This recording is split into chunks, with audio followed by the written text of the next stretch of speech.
So there are 3 different ways that you can market your products or services. The first way is to create a product and then attempt to find a market or customers that will buy it. The second way is to define the market and the prospects you want to serve and then create a product or service based around those needs. The third and most common way is to create a product or a service and market it to anyone and everyone in hopes that someone will want to buy it. And when I say most common, I don't necessarily mean the best way. Big companies that sell the basic human needs can get away with a third approach, but since you're a photographer, your best bet is to define your target customer and build your products and services based around what they want. So first things first, one thing I want to get straight right off the bat is that it's not about you. Fear and ego tend to get in the way for most businesses, and it creates what is called a value dissonance. So when this happens, business owners tend to sabotage themselves and their businesses, mostly because they tend to downplay their own value or experience or the quality of their product or service. The thing is, when you create a product or service, it takes on a life of its own. And when it has a life of its own, it has its own value.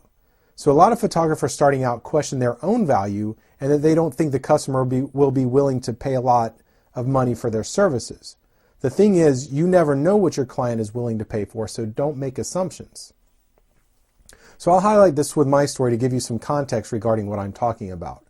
When I was first starting out, I was always afraid that people would see me as being money hungry or trying to take advantage of them if I charged a high price. And that's a value I was raised with. I would give in to any negotiation because my inner script was telling me to just make a sale. And that's the type of person I saw myself being, so I needed to act to reinforce that.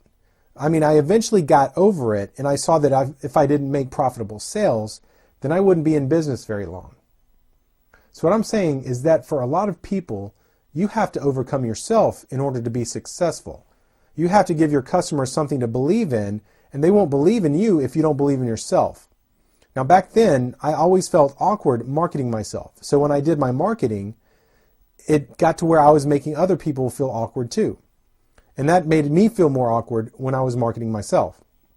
So that's not good. It begins to snowball out of control until you're completely immobilized.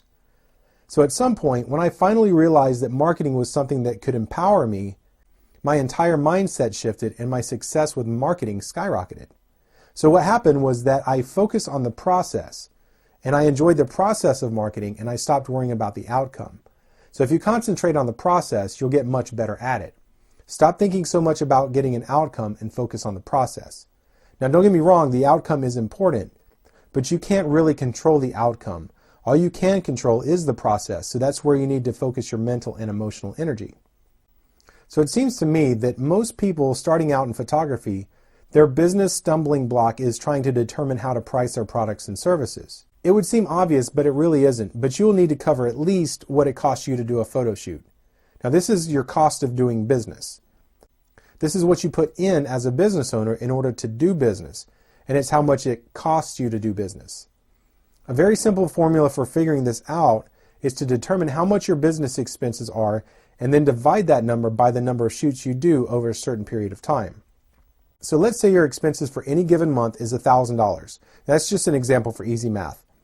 And if you shoot 10 sessions a month, your cost of doing business is $100 per shoot. So you'll need to at least charge $100. But if you really need to charge more than that if you want to make a profit.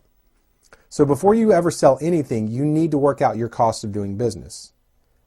Now the next thing to determine when setting up your pricing is value. The problem here is that value is an abstract concept and it's subjective. People are horrible at determining the value of something. So they'll usually have references to support in their mind how much something is worth.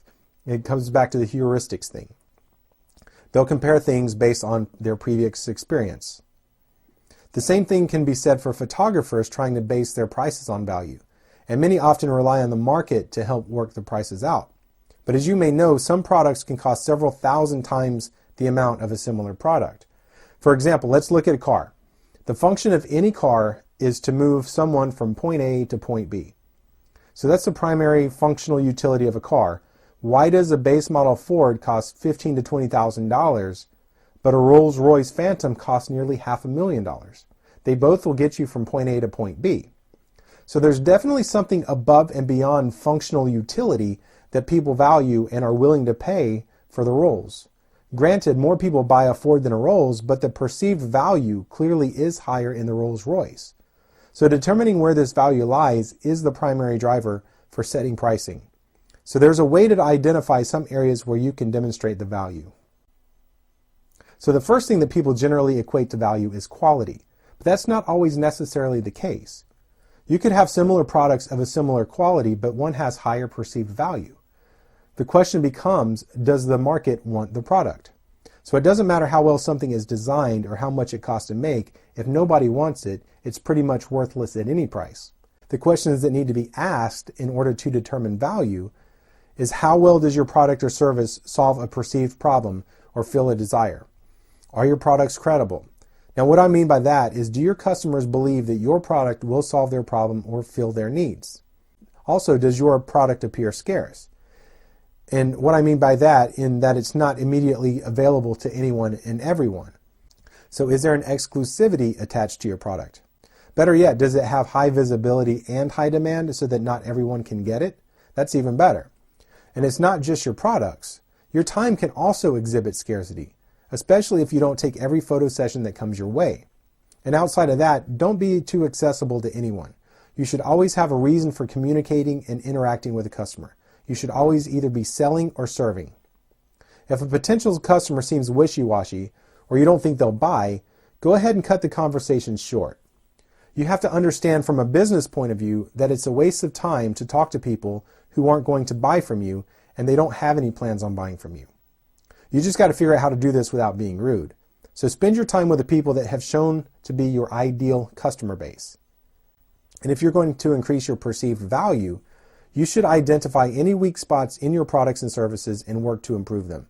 It's always a struggle to work on weakness, but it needs to be done if you're planning on setting yourself apart from your competition. So focus on providing the benefit for your customers. What benefit the products and services have for them. Don't focus on the features. It's all about the benefit. Focus on the benefits and focus on the experience, and you'll see that the value is in the benefits and the value is in the experience.